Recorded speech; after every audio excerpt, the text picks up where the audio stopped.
Семіздік.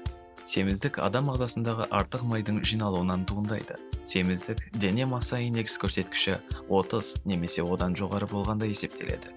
Осыдан 30 жыл бұрын ересектер арасында семіздік 15%-ды құраған, ал бүгінгі күнде ол көрсеткіш 35%-ға жеткен. Яғни осыған сәйкес ересектердің күндік тұтынатын калория мөлшері 1996-дан 2234-ке дейін жоғарылаған. Семіздіктің туындауына байланысты жүрек аурулары, инсульт, диабеттің екінші типі және қатерлі ісіктің бірнеше түрлері дамиды.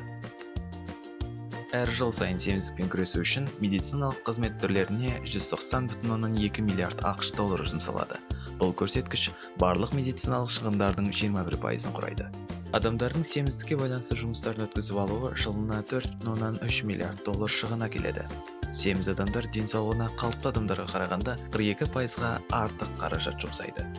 Ең жоғарғы жасына байланысты семіздік көрсеткіші афроамерикандықтарда 47,8%, одан кейін латиноамерикандықтарда 42,5%, кавказдықтарда бұл көрсеткіш 32,6% құраса, азиаттарда 10,8% құраған. Білімді ер адамдар мен семіздік арасында айтарлықтай байланыс жоқ, ал әйелдерде белгілі бір тенденция қалыптасқан. Яғни, жоғарғы білімді әйелдер семіздікке төмен білімділерге қарағанда душар болу мүмкіндігі өте аз.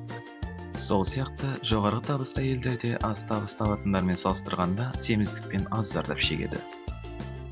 Әлем елдерінің семіздік бойынша рейтингісінде Америка құрама штаттары 8-ші орында, халқының 31,8%.